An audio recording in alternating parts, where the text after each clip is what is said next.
I got to ask you this because I was so fascinated by this when I was watching your doc series on Netflix.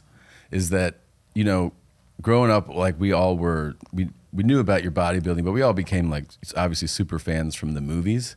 And there's, you know, it's no social media at the time. You don't have access to information. So you see the story. And one of the things I was most fascinated by was the rivalry with Stallone. Because when you're a kid, you kind of go, you know, you imagine, I wonder what there was. Like, I wonder if they like each other. And this was like, seeing this was the first time you guys talked about verifiably that you guys had a real rivalry. Right. And like, how did it originate? Like, what made you guys, you know, was it just the fact that you're competing in the box office, or was it like deeper than that? No, I think that it was kind of what the rivalry was there. Mm-hmm.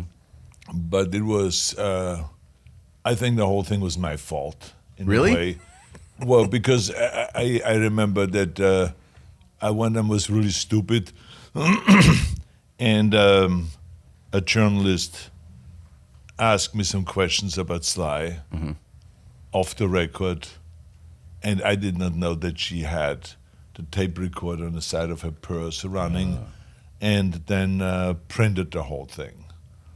And so it was not meant to be like that. And Right. then, of course, he was very angry, and that kind of flared up the competition. And so at that point, you know, the trust was gone, and okay, let's make this a open kind of a thing, and Yeah. let's go all out. And so for years we went just kind of like out, trying to outdo each other Yeah. with movies. But I think, as he said in an interview, and I totally agree with him, that it was actually healthy. Even though we went a little bit beyond what we should have done. But it was healthy because it did motivate me, and I felt kind of like, oh yeah, I mean, the guy is really ripped. You know, in Rambo too. I mean, fucking Stallone kind of defined definition. Because he was so disciplined with his diet. And so that motivated me then when I did my next movie, Commando, that, okay, I have to go and look like that too. And so, you know, I always had like a body fat of around, 8-9%. But I went down to 7%. And I'm sure Commando. that he was down to 5%. Really? I mean, I don't really know exactly So you what. guys were but really pushing each other. So it was like I got pushed by Yeah. him, and then I got really cut. And people then said after, wow, you're really cut. And then that pushed him for his next movie when he did Rocky. Oh, look at Arnold, how much bigger Arnold was than me. I got to get bigger. Yeah. And so we kind of motivated each other. And it was also, like I said, the competition was so stupid that it was like two little children. Right. It was like unbelievable for mature, supposedly grown-up guys that they like, who has a bigger knife Yeah.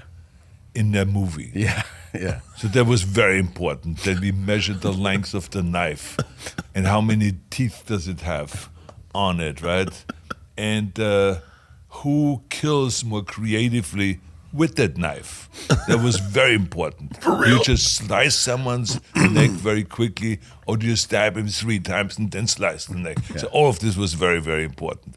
Then it was like analyzing each other's guns. Then we had to do the research. What shells did come out of that? What shells did this gun fire?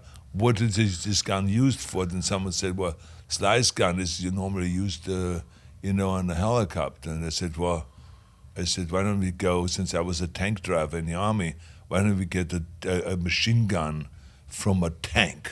I said, they are bigger than from a helicopter. I said, that's what I'm going to have in Predator. And so we got a big gun that you normally can hold. And so it's stupid stuff like that. And then, I counted, he was like killing 46 people, so I had to kill 64 people. Right. Just turn the number around.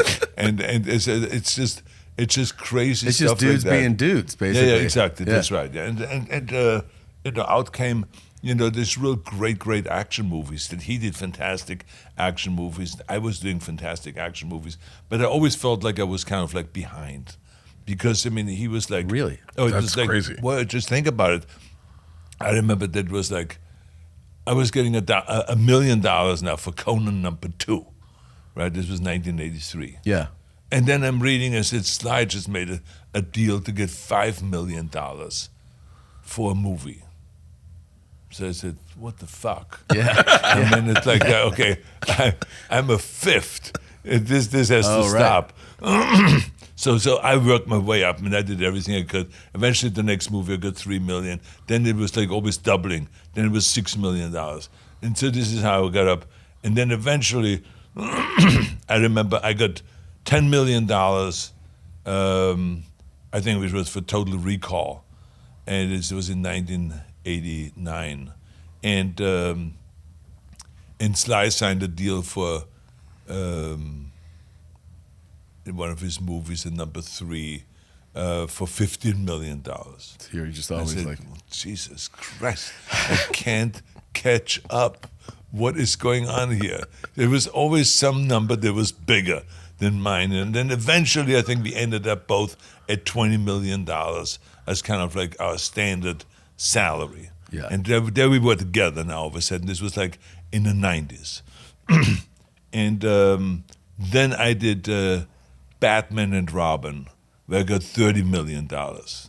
They wanted me so bad for this movie because I didn't want to really play the villain, Yeah. Mr. Freeze.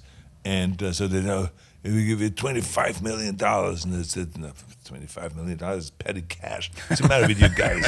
And, so they said, okay. So then they called me back like a month later, and they said, we give you $30 million, plus we give you points and back end and blah, blah, blah. So I said, okay, I do it. They're just like, Sly doesn't have $30 million. So I said, this is kind of my way to pay him back for all the tortures over the years that he got more than I did. So this is how the competition went. Bert and Tom, Tom and Bert. One goes topless while the other wears a shirt. Tom tells stories and Bert's the machine. There's not a chance in hell that they'll keep it clean. Here's what we call 2 bears, 1 cave.